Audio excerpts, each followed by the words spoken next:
Let me tell you something most people never stop to realize. No one becomes mentally tough by accident. It doesn't happen by wishing for strength.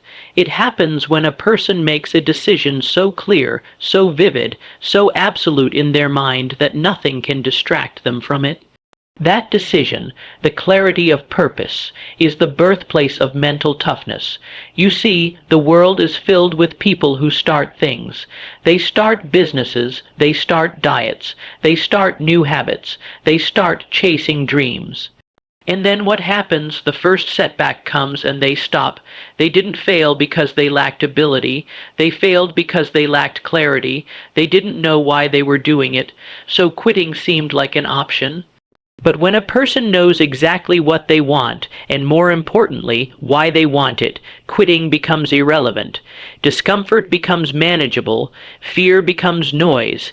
That purpose acts like a compass, always pointing them forward, even when the winds of life try to blow them off course. Clarity of purpose is not a vague wish. It's a definite chief aim. It's a mental contract with yourself that says, this is who I will become, this is the life I will build, and no matter what it takes, I will not back down. When a person burns the bridges behind them and removes all options except going forward, they discover a strength they never knew existed. The moment the decision is made, truly made, life begins to reorganize itself around that purpose. Let me give you a picture. Imagine a man lost in the desert. The sun is scorching. He's exhausted. The sand burns his feet. But then, in the distance, he sees water. Not a mirage, real water. A stream. A promise of life. What happens? Suddenly, the pain in his legs doesn't matter. The heat becomes secondary. All that matters is reaching that stream. Purpose has taken over. That's the kind of clarity I'm talking about. That's the clarity that produces grit. Now ask yourself, what is your stream?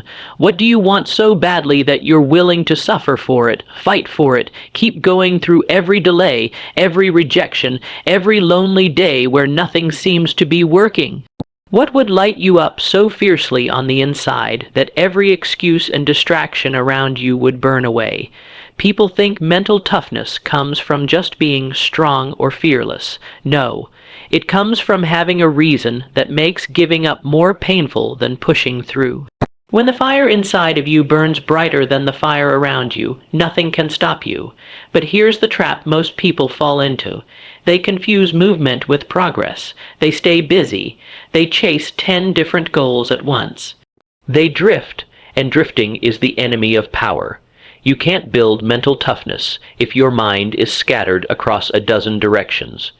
You must pick the one that sets your soul on fire, and then devote yourself to it completely. You don't need perfect circumstances. You don't need everyone to believe in you. You need a decision that you believe in with every cell of your body, a decision so strong, so anchored in your identity, that when life tests you, and it will, you rise up instead of breaking down. That is where true toughness is born, and you will be tested. The world will ask you, do you really want this? It will push you, delay you, humiliate you, even isolate you. But those are not signs to stop. They are signs that you are on the path of the few, the uncommon, the unshakable, the people who don't beg life for comfort. They demand progress, and they earn every inch of it because they chose their path with clarity and refused to let anything shake it.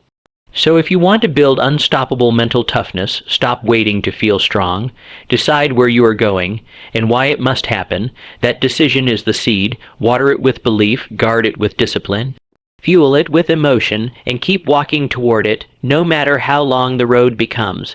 Because once your purpose becomes your foundation, your mental toughness becomes inevitable.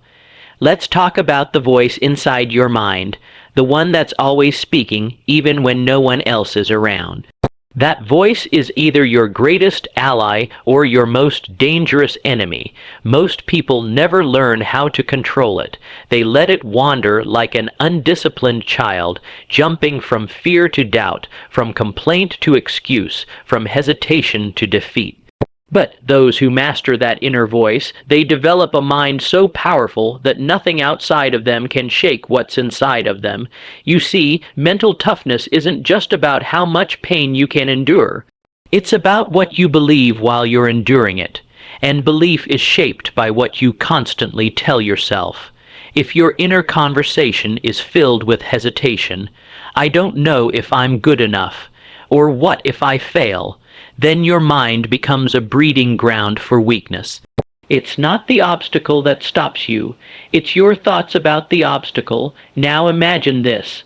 A person wakes up each day and the first thing they say to themselves is, "I'm tired, I'm not ready, this is too much."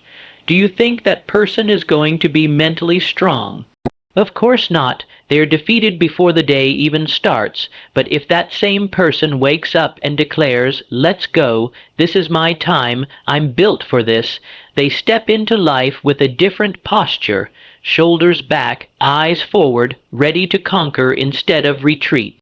You must learn to lead yourself with language. That's how it begins.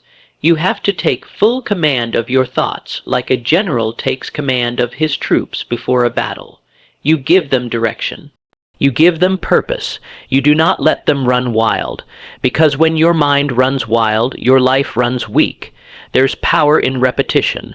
The words you say to yourself again and again begin to dig grooves into your identity. They shape your expectations. They influence how you handle adversity. So if you want to become mentally tough, you must train your inner dialogue the same way an athlete trains their body, with discipline, intention, and relentless practice. People will tell you just stay positive, but this is deeper than shallow positivity. This is about constructing a belief system inside your mind that cannot be shaken.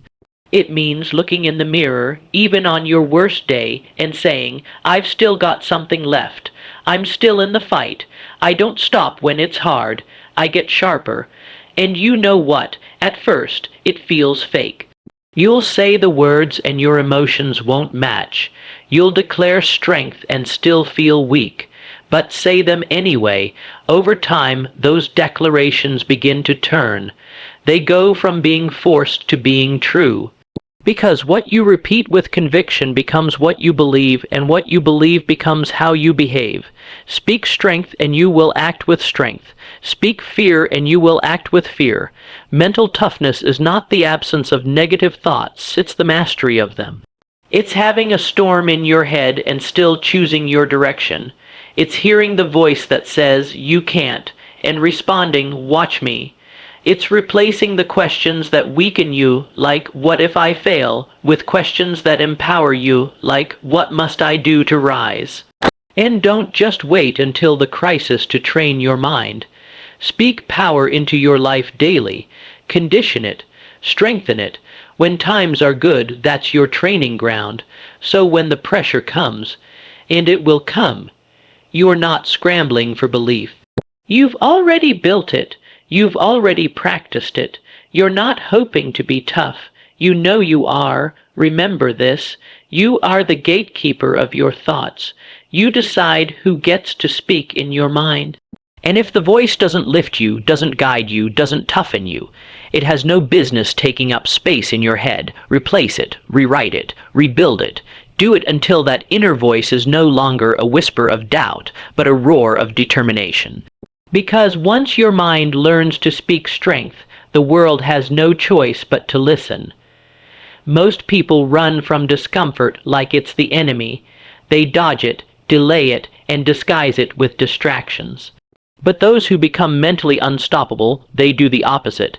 They train discomfort like a muscle. They seek it, lean into it, and treat it like a trusted teacher, not a threat. Because they understand something the average person never learns. Growth never happens inside comfort. Not real growth, not the kind that makes you sharp, bold, and unshakable. You take the strongest minds in the world, and you trace their path backwards. You'll always find pain. You'll find moments where it would have been easier to give up, but they didn't. Not because they enjoyed the suffering, but because they understood it. They knew discomfort was not a punishment. It was the process, and that process was molding them into something greater. People want the reward, but they don't want the resistance. They want strength without the struggle, but you can't lift a heavier life with a light mindset. The same way you build your body in a gym by stretching, straining, pushing through fatigue, you build your mind by doing what's difficult again and again until hard things become your normal. That's the key. You must make difficulty your daily diet, not in reckless ways, but intentional ones. Wake up earlier than you want to. Do the work when you don't feel like it. Push the extra rep. Make the hard call. Say no to what's easy when what's meaningful is calling. Every time you do this, you're not just completing a task. You're toughening your spirit. You're proving to yourself that your comfort zone doesn't control you.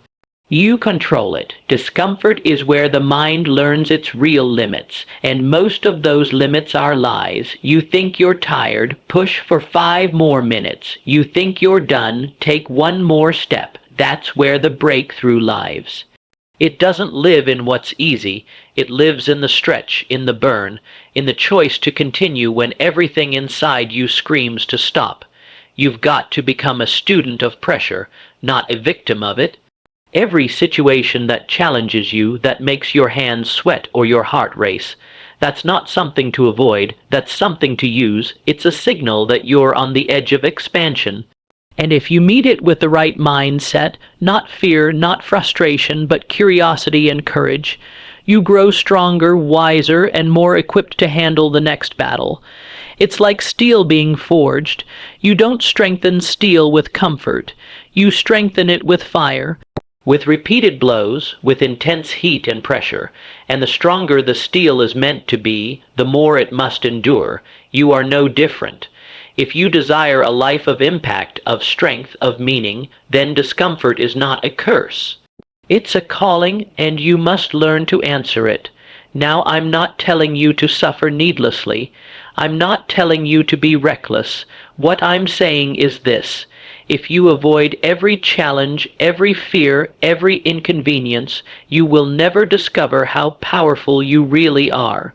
Discomfort is not your enemy. It's the forge where your potential becomes reality, and once you stop fearing it, you start using it.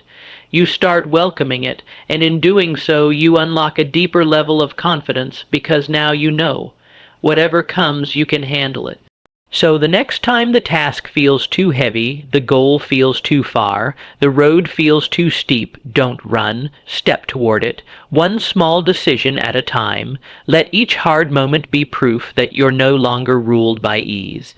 You've chosen growth, you've chosen strength, and when others shrink back, you rise forward, because you've trained for this. And that's the truth about mental toughness. It's not given, it's not found. It's earned in the fire of discomfort, one deliberate decision at a time. Let me tell you a habit that silently robs people of their power, their peace, and their potential. It doesn't wear a mask or carry a warning label, but it weakens the spirit every time it shows up. That habit is complaining, and if you want to develop unstoppable mental toughness, you must remove it from your life entirely. Not reduce it, not control it. Remove it. Complaining is the language of people who have given their power away. It's the anthem of those who believe the world controls them instead of the other way around. Every time you complain, you reinforce a story that says, I'm not in charge. Something out there is stronger than me. And once you start believing that, you've already lost the mental battle. You've already made yourself smaller than your circumstances. Now, some people think that venting their frustrations is just harmless release. They say, I'm just being real, or I'm just expressing how I feel. But what they don't realize is that words are seeds. And when you plant the seed of a complaint, you water the roots of weakness. You make it easier to complain the next time, and the time after that, until one day it becomes a reflex. Something goes wrong, and before you've even taken a breath, you've handed your emotional state over to it. But you don't build a resilient mind by reacting. You build it by responding, and complaining is a reaction. It's an escape route. It's the choice to focus on what's wrong instead of what's within your control. Mentally tough people don't take that path. When something challenges them, they don't curse the obstacle. They study it. They don't ask, why me? They ask, what now? That shift is everything, because your energy is a currency, and you're spending it somewhere every second. You can spend it on whining about the problem, or you can spend it on solving it. But you cannot do both, and those who win in life are the ones who choose the latter every single time. Let me give it to you plainly. Every moment you spend complaining is a moment you're not creating. Every time you focus on how hard it is, you're not using that time to grow stronger. You're digging a hole instead of building a ladder. And don't be fooled. No, one complains their way to greatness. No one rises by pointing fingers. People rise by taking full ownership of their experience, good or bad, and asking themselves, what's the next step I can take? Now, I'm not saying life will be fair. It won't be. I'm not saying people won't do you wrong. They will. I'm not even saying you won't feel frustration, disappointment, or anger. Of course you will. That's human. But mental toughness is not about what you feel, it's about what you feed. And if you keep feeding your frustrations by voicing them over and over, you're only giving them more power over your mind. You have to rise above that. You have to develop the discipline to keep your mouth shut when the complaint wants to escape, and instead ask yourself, what's the most powerful move I can make right now? That one question can change your direction. It puts you back in the driver's seat. It reminds you that while you may not control what happens to you, you always control how you respond. And this discipline, this refusal to complain, it doesn't just change your results. It changes your identity. You begin to see yourself as someone who takes charge, who doesn't get shaken easily, who handles pressure with clarity. You become the person others look to in crisis, not because you're louder, but because you're stronger, quieter, calmer, more focused. It won't be easy. At first, the habit will pull at you. You'll feel the urge to let off steam, to blame, to explain, but resist it. Replace it. Every time you're about to complain, take a breath and replace it with a commitment. Say, I'll find the lesson, I'll take the next step, I'll grow from this. Over time, that becomes your new reflex, and that's when you know you're building true resilience. Because mental toughness isn't found in a life without difficulty. It's found in how you face difficulty without falling into weakness and complaining. That's the language of weakness. Choose strength instead. Every single time. One of the greatest mistakes people make when they're trying to develop mental toughness is that they expect to feel motivated every day. They wait for inspiration to strike before they act. They sit and hope that one morning they'll wake up and suddenly feel ready to do the hard things, to face the resistance, to push through. And when that feeling doesn't come, they stall, they hesitate. They do nothing, but here's the truth that the mentally tough understand. You don't need to feel ready to begin. You just need to begin. Discipline, not motivation, is what separates those who dream from those who do. Motivation is fleeting. It's a spark, it comes and goes. But discipline is the fire you build yourself, and once it's burning, it can't be taken from you. That fire is built by showing up every single day, no matter what the weather looks like outside, no matter what your mood is, no matter how tired or unprepared you feel, you show up. Because the mentally tough have made a decision that their actions will no longer be dictated by emotions. They move forward regardless. Think about how many people in the world have big dreams. They want to write a book, build a business, transform their body, change their life, and for the first few days they're excited, they're on fire, but then the excitement fades, the soreness kicks in. The results take longer than expected, and what do? They stop. Why? Because they were running on emotion, not discipline. Emotion is a visitor. It doesn't live with you, but discipline moves in. It becomes part of your identity. You no longer say, I'll do it when I feel like it. You say, I do this because this is who I am now. That shift is everything. That's when the transformation really begins, not when things are easy, but when things are inconvenient, when you don't want to show up, and you do it anyway. You can always tell who's going to last by how they act when no one's watching. When there's no applause, no external reward, no recognition, just silence and sweat, the disciplined keep going because they don't need the world to cheer for them. They've trained themselves to move forward with or without an audience. Let me tell you, there will be days when everything in you says, just skip it.